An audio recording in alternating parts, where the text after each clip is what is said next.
You're listening to the AFTERBUZZ TV network, now the largest new media platform on the web, and your #1 source for after-show entertainment. Very good, Dean Johnson.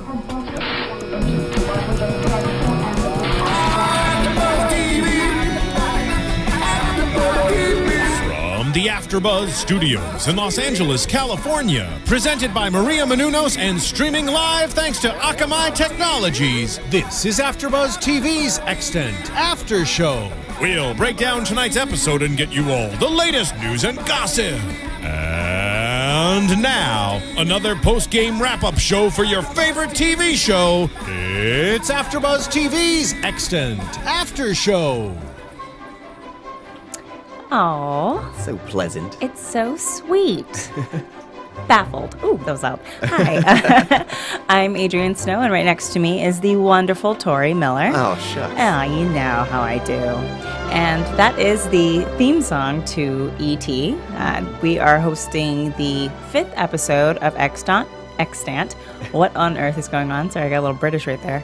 Our normal hosts that are with us, Charlie and Manas, are out today, but we will happily take over and control the show for them. We have the power. We do. We have the power. So to start off, just to give you, what did you think of the overall feeling of this episode? Overall, I liked it because I feel like you finally got the payoff that you've been waiting for. Or at least I felt that way. Because I watch a lot of anime. I have to preface it this way, in that some of them you have to wait 13 episodes until something happens, and then it's oh, now it's time to pick up. And so I've learned a lot of patience, and so I was like, all right, they're gonna do a lot of setup. They're gonna kind of give you a little bit here and there, and then finally you're like, all right, this is a thing, and we have confirmation of extraterrestrial life and everything. So I was a big fan. Yeah, this episode definitely was better for me than the previous episode. The previous episode just angered me to a very extreme extent, but extent. Anyways, so it was nice to kind of see it catch up and definitely progress forward, and them kind of fall into certain tropes that I didn't really like, but then quickly pull back and be like, just kidding, we're not going to do that to you. Right. So that was nice. So I don't know if you want to start off with the first topic of Julie. Oh, Julie. And if you want to give a little lowdown on what's going on with her and what we learn about her. Something exciting. Oh, yeah. When we first see Julie in this episode, she's laying with a man folk. And... Yes. Then I like that he was all like, so we're not going to have breakfast or anything. This isn't like a datey kind of thing. And she's like, nope, you know the drill. And just heads off. Yeah. Playa. Oh, yeah. Paula. That's the only time I probably gave Julie props this episode. Yeah. She kind of had a weird arc this time around. She did. But it was nice to learn maybe the possibility that the reason she's so attached to Ethan is because she herself is part machine. Android? Yeah. She's got really awesome prosthetic legs. Yeah, they're amazing. Amazing. It is literally like Star Wars quality. It's just true to life skin, and the moment she puts it on, it's like they don't even exist. Seamless. Yeah. Because at first when she was in the shower and she was floating on that thing, I was like, do people have an issue with shower grime? Is that why she's I don't want to get athlete's foot. It's so weird. And then when they plop them on, I was like, oh, that's really great. And it's a really nice, I think, arc for her character in terms of giving her more layers. Because outside of that aspect of the episode, I felt Julie was just really annoying and kind of playing into a stereotypical needy, whiny woman, and I wanted to slap her. Yeah. Be like, get yourself in check, which I kind of ran into at one point with all of the women of the show, where I felt like, oh, this is a stereotype that I really don't want to be watching right now, where Molly's the crazy one, and Sam's the backstabbing liar, and I was like, why are you doing this? Please fix one of these quickly, because I can't handle it. Right. So it was nice that they kind of fixed that towards the end, but with Julie, I don't understand what they're really trying to do with her. What is the point of her now? Well, I feel like, because since the beginning, I've try to empathize with her in that, like, she spent all this time, like she said, like, she has essentially built Ethan with John from scratch. So it's like it's her child. Yeah. And I think that, like, it's the closest thing, I mean, that maybe she'll ever have to a child. So, like, within that context, I think it's safe to say that, like, everything that happens, I think she feels overly attached to it, because it's like if you had started a project or you had a puppy and then you and your significant other broke up and they took the puppy. They would never take the puppy. That's what you think. I'm just saying. But they took the puppy and you didn't like it, and now they're raising that puppy with some other lady, even though you agreed that you were going to give that puppy to a new home that had neither of you to do with it. That was a sentence. Yes, it was. I mean, I'm just going to say personally, nobody would ever take my puppy. But I could see that point, and that was kind of where they were going with it for a while. But then they had this really weird conversation where she decided that she really was just upset because they didn't give it to give Ethan to a stranger. Right. And I was like, that, first off, is just a horrible thing to say to him. Yeah. And second off, do you think you would have been less attached if they went with a stranger? You know, that you would behave differently? Yeah. I wish for her that she would she seems to be so strong and direct with other things, but she's not strong or direct about this one thing. And I wish they would just say, okay, you know what? I just want Ethan to be my kid. I'm going to steal him. Just do something drastic. Do something fun and crazy, because this whole whiny and I'm upset because Molly is raising Ethan as her child when I think he's really my child and I built him. Right. It's getting old. Right, but I think that, like, I feel like it's more true to life. Like, in existence, people don't usually just go, I'm going to steal your baby because it's kind of mine. I feel like people are a lot more indirect about it. And so, like, I think that the frustration is that it's not the glossy, like, perfect thing that, like, yeah, you would expect in a show someone would do something crazy and it would force something else to happen. Yeah. But it's like, no, this is how real flawed people react, and then you just have to kind of watch them deal with it and hope they figure it out at the end. I see your point. I do hope they do something else with her. Yeah. If they don't change something about her, then she has to go. I agree. Like, I mean, it did kind of, and I'm glad it kind of came to a boil now as opposed to like 3 episodes later.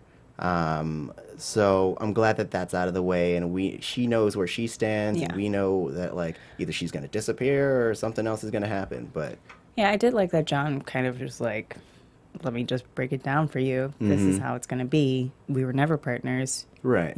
You work for me. And I was like, usually I don't want to ever hear that from a boss of mine, but in this context, it really worked. Yeah. It makes sense that he would have that response. So, oh, Julie.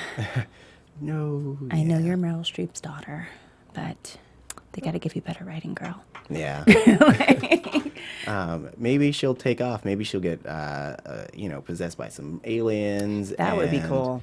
I just want them to do something interesting with her. You know? I agree. Like, I feel like she's highly underutilized. Yeah. I mean, because she's she's smart enough to do all this coding, all this building, and she is strong enough to, like, deal with everything that's going on. So I feel like maybe they could give her throw her a bone, have her be like a heroine of some sort. Yeah, they could do, just something interesting with her. And now that they've given her the prosthetic legs, I'd like to see, I guess in a weird way, that come into play, because then that gives you more of a history. But, like, well, did John build the prosthetic legs for her? Why is this coming up, and what does that mean? Right. So I would like to see it go in that direction, unless, whiny Julie direction.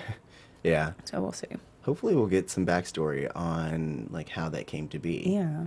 Because that would be nice. I feel like there's not enough backstory within the context of this show. Like, I know that they don't do a lot of flashbacks, which is nice because it's kind of like a cheap way to write. Yeah. But, like, so I mean, it's good that we get all of our backstory within the context of conversations and stuff like that. But I want to know everything about this girl so I understand her. Yeah, if I could learn more about her, I feel like I would like her, because I definitely did like her player moment at the beginning of the episode. Yeah. But that just seemed so opposite of everything she's done so far and everything she did after. So I do want to see them play with more layers with her and like, why does she have this big connection to Ethan? And I understand the basis of it, but like, is it more for her than she's really letting on? So just to kind of, hopefully next episode or the episode after, we'll hear some more for her. Okay. But moving on, yes, the big meat of tonight was the cover-up that ICEA actually pulled off rather well. Yeah. And what did you think of that? It was great. Like, if I were in John's shoes, I would have completely thought she was nuts. Because, like, even in the way that she was presenting the information, it was very frantic, which you understand because she knows it's true. Yeah. But no one else does. And as people keep telling her that she's crazy and telling John that she's crazy, it just adds all these layers of, like, it reminds me of when someone is trying to... No, I'm not going to make that comparison. What? I was going to say, like, it's kind of like an evangelism thing, where it's like, believe me, this is the truth. I know the truth, like, just believe me. When someone is pushing their religious agenda on you. Right. Okay. Yeah. Not to, you know. No. Yeah. We all get what you mean. Right. Different. I just wanted to make sure that I didn't alienate anyone. Yes. I respect everyone's religion and beliefs and all that jazz. Yes. We're not here to alienate. So. Do, do, do, do, do, do. Yes. Alienate. No, yeah. I definitely could see why he would think his wife was crazy. Yeah. But with that said, as soon as they started to go in that direction again, because that was the original direction they were going in with the whole Molly is crazy. Right. And that is what ISEA was going to plan to do, was to make her look crazy. Mm-hmm.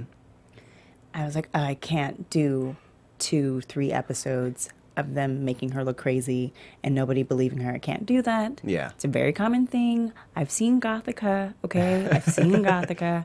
I don't want to see Halle Berry be like the crazy person that nobody believes. And plus, just how they've based their marriage, it would infuriate me if he just gave up on her and didn't believe her, when they've structured their marriage in a way that he has been very supportive for pretty much everything. And he had no proof before, but he believed her before. Right. And so I understand why he had that doubt, but if they had gone in a different direction, him just be like, okay, I'm going to commit you, then I probably just would have been like, I quit. This is over. Right. I don't want to do this anymore. No, I think the writers are smarter than that. Yeah. Like, because, you, as you said, like, he's been super supportive up till now. And, like, again, I'm going to play the, like, real people card in that, like, you know, if you love someone, you want to believe them no matter what they're saying. And, like, it really, I felt resonated with me in that, like, you can tell how much effort he's really trying to put into believing her. Yeah. And I respect it because, like, it would be super easy to discount everything that she's saying, but he's really trying. Yeah. You know? So that was a really nice twist, but who really she didn't piss me off as much as Julie, but Sam. Oh, yeah. Come on. Okay, it was enough for her to be like, you were never pregnant. But then when John's leaving and then she advises him to commit her, I was like, that's just too much. If you're supposed to be a good friend, you can say there was never a pregnancy and play along with that, but don't try and get her committed. That's just too much. Loyalty, come on. Right. Well, I took it as her kind of being like, you guys need to distance yourself from everything that's going on right now. Like, because she knows that, you know, they're not out to get her, but, like, she knows that they're dirty. And so she was like, get away from the ISEA. Like, just go. Like, try to leave this all behind because nothing as good is going to come from it. Okay. I mean, I interpreted it more as just, when she was saying that to Molly, I got that. But when she had that little tail end where she stopped him and was like, you should help her, and did call her crazy. Right. That I would never do that to a friend. Even if they had a bunch of dirt on me, you know, and were blackmailing me, I would never just completely throw a friend under the bus. Yeah. I may not help them.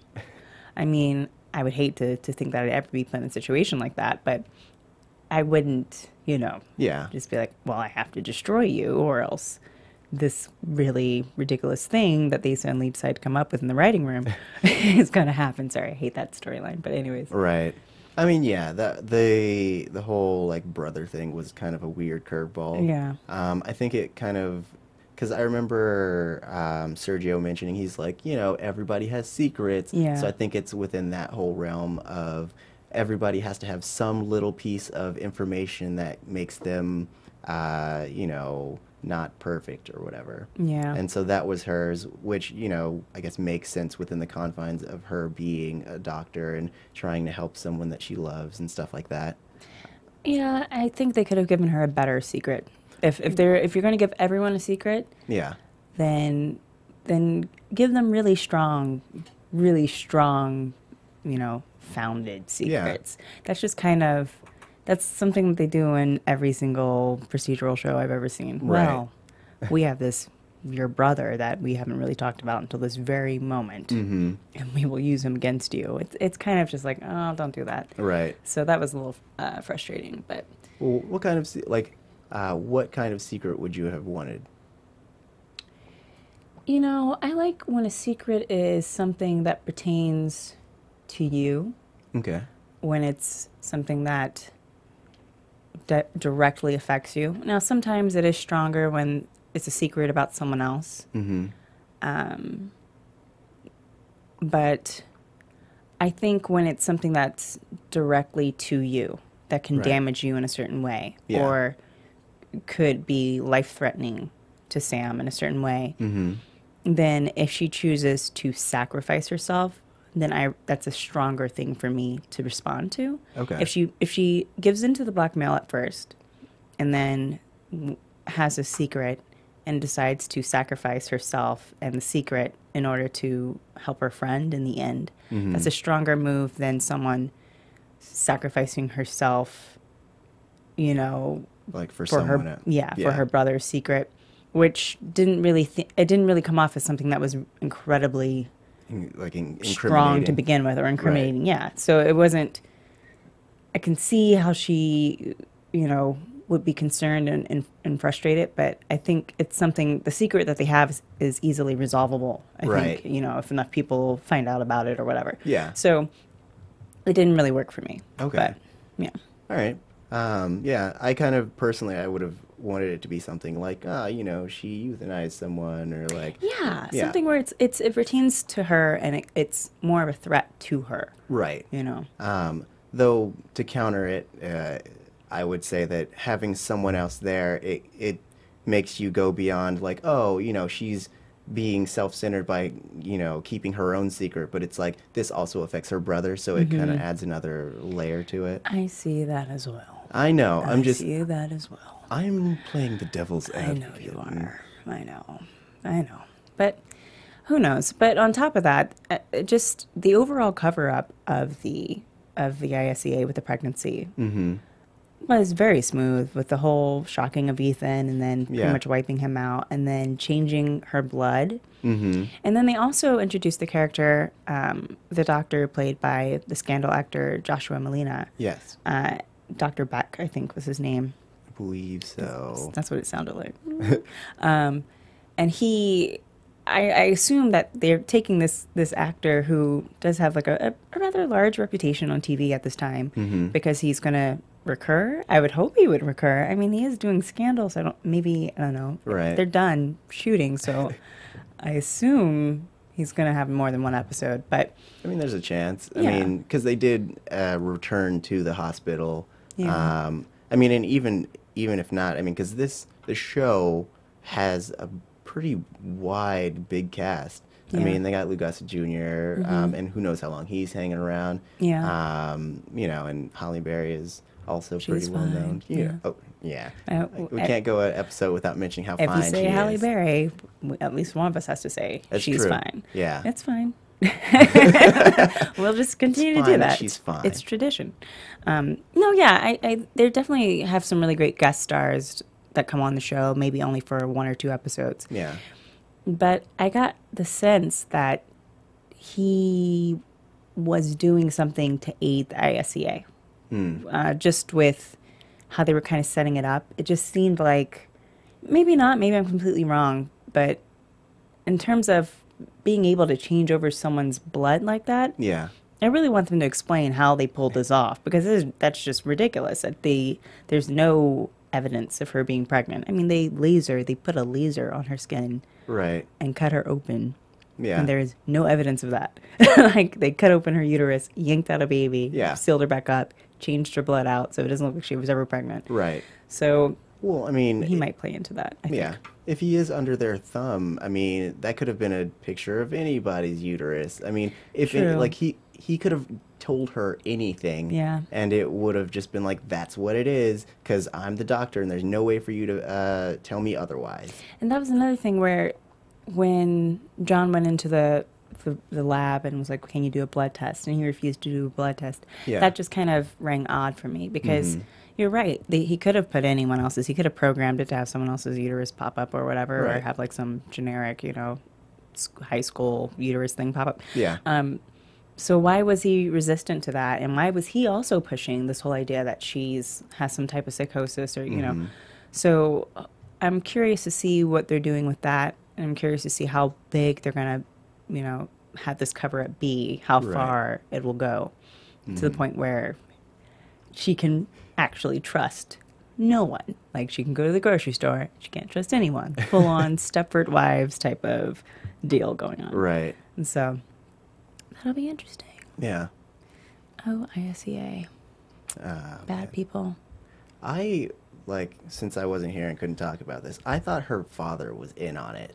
You did? I did, because there's that moment when he's on the beach with Ethan, and that guy who is part of the ISEA kind of gives him a 3-finger nod, and I was like, oh my gosh, there's in it. He knows he's gonna do everything. But I thought the actor was just kind of overplaying his "I'm a bad person" type of thing, which is me being just a really rude actor, and I'm sorry that I said that about that actor, but it just seemed like. It was just like, let me show you. In case you don't remember me from the previous scene where I was bursting into her house, I am the same guy. That is the bad guy. So I never for a second thought that he was a part of it. I didn't think he would be a part of it, because they're kind of toying with this whole idea, which I didn't really like, and I don't know if you watched it last night, but of him being kind of a selfish person. Right. And so, and they go back and forth with it, which is kind of what bugs me as well. And so I don't think he would give his daughter up. One, that's just familial love right there. That's his daughter, and he hasn't always been the best father. So that would be like, oh, right. That would really be bad. Like, to be betrayed by your father over what? You don't even know. What if it was just money? What if it was just alcohol? How horrible would that be? Now that. But money and alcohol. Could be another story. Yeah. Well, well, if you put it that way. Let's just not do that. But just save that for a soap opera. Yeah. Like, don't do that on the show. So. But yeah, I do agree that the cover-up was insane. Yeah. And I do wish that there were more, like, instances of... Because if you recall a few episodes back when the guy... I forget his name. Nope, I don't remember. Kern. Okay. When Kern had driven up behind Molly and been like, hey, I was just checking on you. And it was like this really subtle threat. I had wanted more of that.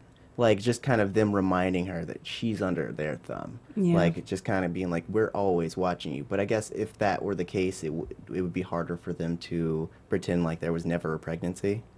Well, for them to be the bad guys, I gotta say they're kind of, like, inconsistent with their badness. Right. And I guess because it's the future, I mean, I could see if the future were something where it was very militant future. Yeah. Where maybe they'd press that more.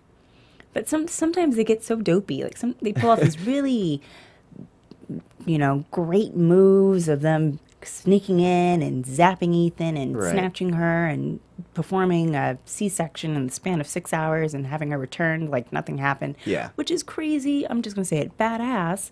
And I'm like, oh, that's amazing. That I'm not rooting for them, but that's a really awesome move that you just did right there.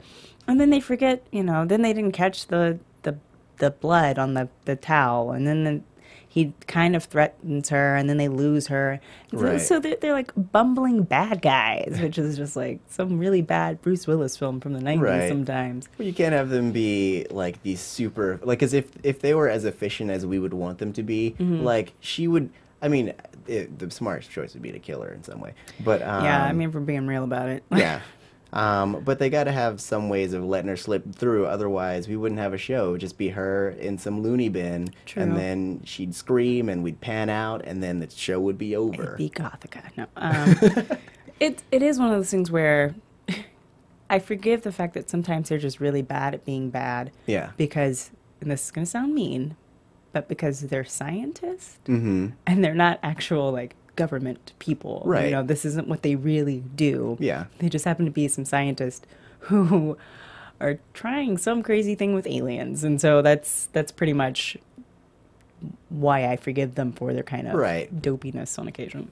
Which is, I think, really good. Because, Yeah. like, if they were too perfect, then you wouldn't believe it. Because, yeah, they are these dopey scientists. And sometimes they'll have a good idea, and someone's like, yeah, Bob, do that. Yeah. But other times it's just like, all right, someone goes off the lamb and is just like, all right, I'm going to do this thing. And hopefully it works. If Yeah. it doesn't, then we'll try something else. Which is what scientists do. Yes. It's trial and error.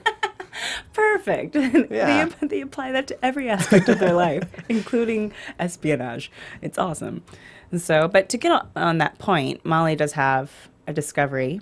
Yes. And there is the revelation that they didn't catch everything, if you want to go into that a little bit. Yes. So while they're trying to figure it out, she realizes that that she was bitten by a dog, and so the ISEA had cleared everything except for the blood that she had essentially put on this towel to cover her dog bite.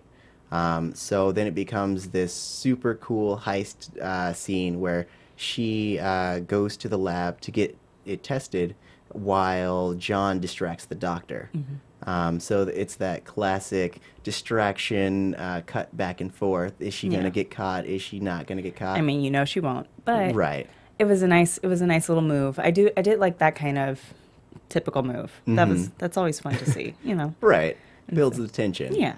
So that was cool. And then if he had been a part of the ISEA, that's interesting as well. I would have liked to have seen maybe a little bit more of him maybe being suspicious, but Right. you never know. Then I guess it wouldn't have worked. We wouldn't have gotten to the discoveries that we did get to. Yeah. Though I will say that the fact that she was able to get blood off of that tiny blood sample was amazing, because whenever you go to the doctor, they want to take, like, you know, a good, nice size amount of blood Right. to run a blood test. I was like, oh, she just used like a little cut-up rag, and she got the same result she got from the vial that she had earlier. Right. Well, So, all she needed to do was see one strand of DNA, though. yeah. So, I mean, you just need a drop and you can kind of have it analyzed. Plus, it's also the future, and they It's can do true. whatever they want. That's true. In the future, we will do whatever we want. Brought to you by Tauri Miller. Doodle-doo. Yes, the more you know.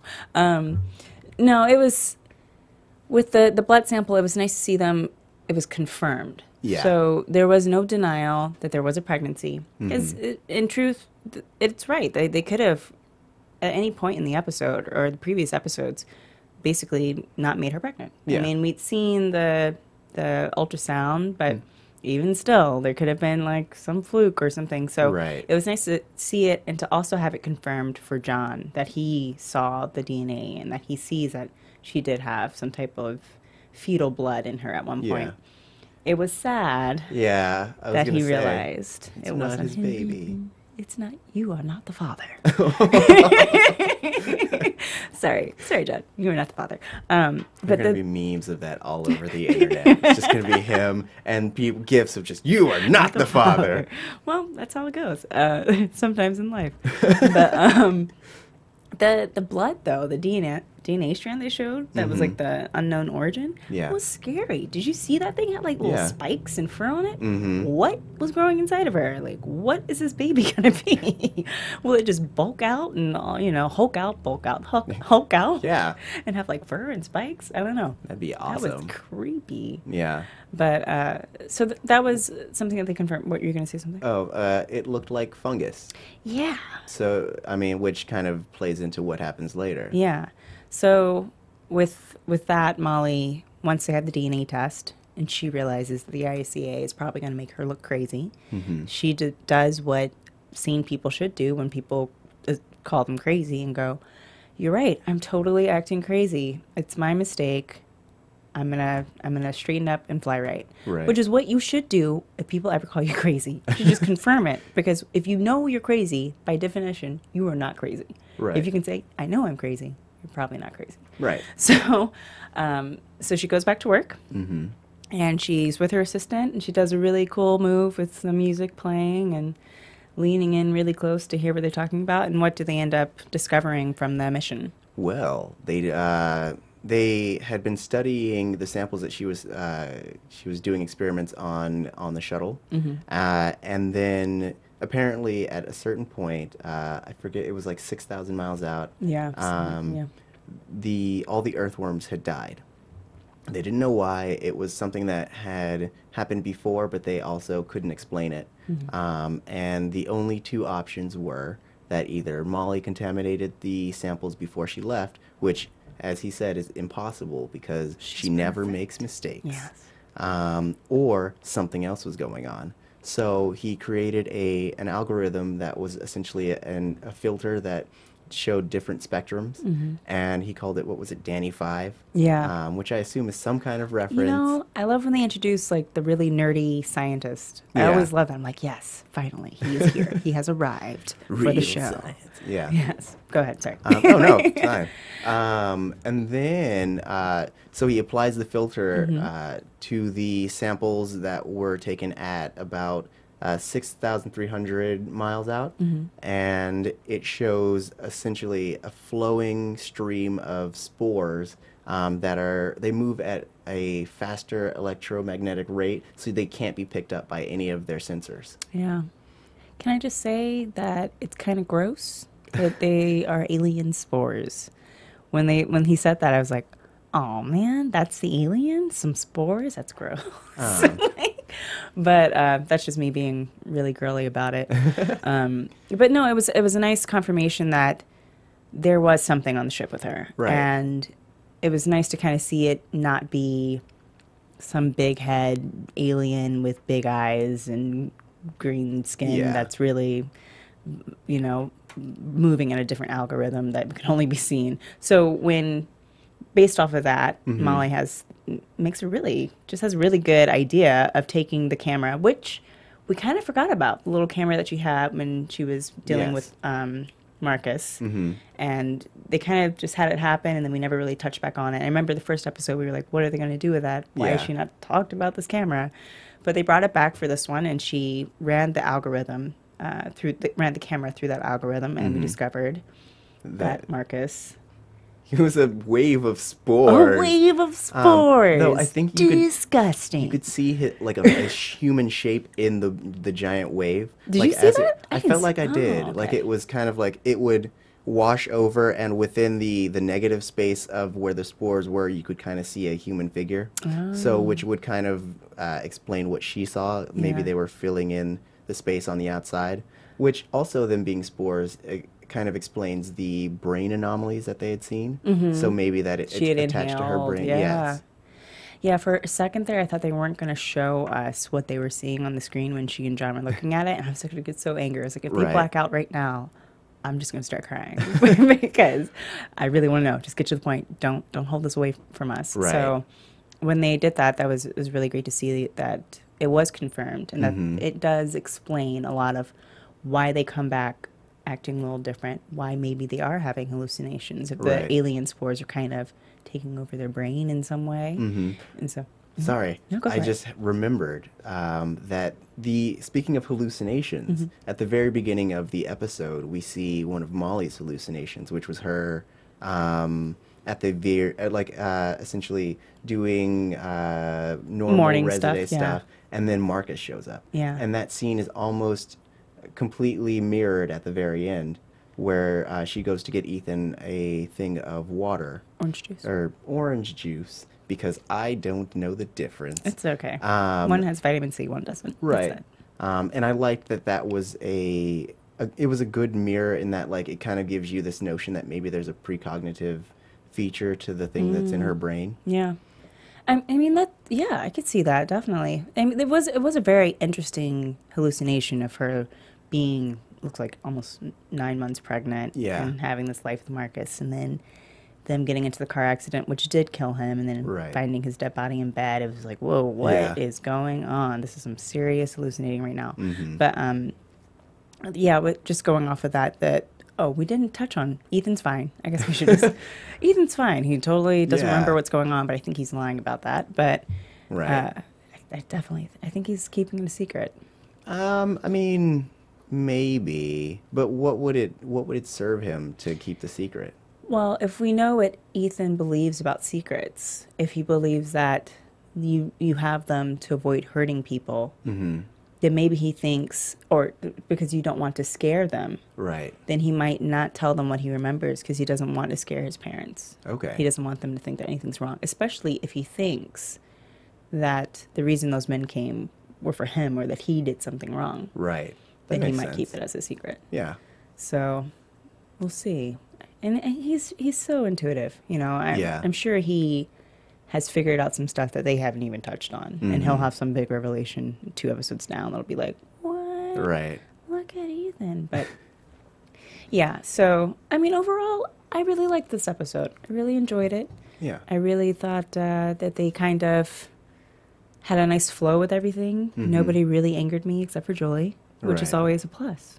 When I can get through an episode without being like, I hate this. No, I don't hate anything, but you know, but no, that doesn't make any sense. As a fan, like, you're allowed to be upset by things. Yeah. Like, I always hate when people are like, "Oh man, you know, if you're really a fan of something, you accept everything they do." No, if you're a real fan of something, you hold them responsible for what they do. Yeah, because that's not how love works. Exactly. Okay? When you love something, you don't always set it free. Sometimes you yell at it. Well, no. Sometimes you just tell it, hey, like it is. I don't like what you're doing right now. Fix this. So, right. Yeah. But going off of that, shall we go into predictions? Yes, we shall. All right. So. And now, your AfterBuzz TV. I always forget to let him speak. Yeah. So, Tauri, what do you think? What's going to happen in the next episode? I think in the next episode, we're going to see more to do with this baby that's thriving and growing and becoming a giant thing. Yes, we did look a little cut to him at the end of the episode, yeah. I'm hoping by the end of, at least the end of the season, it becomes like a large human being type thing. Yeah. Like, because with its accelerated growth, I mean, there's a chance that it could become at least Ethan's age. Or Ethan's perceived age. So I really want to know more about this baby that had 3 umbilical cords. Whoa, I did not see that. Yes. I didn't. Oh, I need to look harder. I caught that they said that when they took it out of her, it was thriving. Yeah. Which I was like, that's insane. But yeah, it did have 3 umbilical cords. Yeah. Crazy. So that's the highest place of intrigue right now. I got to know everything about this baby. So next episode, you think they're going to focus on the baby? They should. If not that, then I mean, I still need to know Sparks's stake in this. I need more Sparks time. Well, I think they're gonna. Are you done with your prediction? Yeah, no, go for it. All you. I think with that, just going off of that whole idea that they're going to introduce Katie Sparks with the next episode. And kind of the back history of her and why Sparks is so invested in this baby and what this means. And I think he has more of a, angry, I want to know what this is about because they killed my daughter type reaction. Yeah. And so I think he's going to go with that. And I also think they're going to touch back on Yasumoto. Mm-hmm. And I really hope we figure out why he was in that goo this upcoming episode because I need to know what's going on with Yasumoto. Is he an ancient man? So, but on that note, I think that wraps it up. All right. Yeah, so thank you so much for tuning in to AfterBuzz Extant tonight. I would say the thing that Mana says at the end of each episode, but before we go into that, where can we find you? I got it. Yes. I was getting you.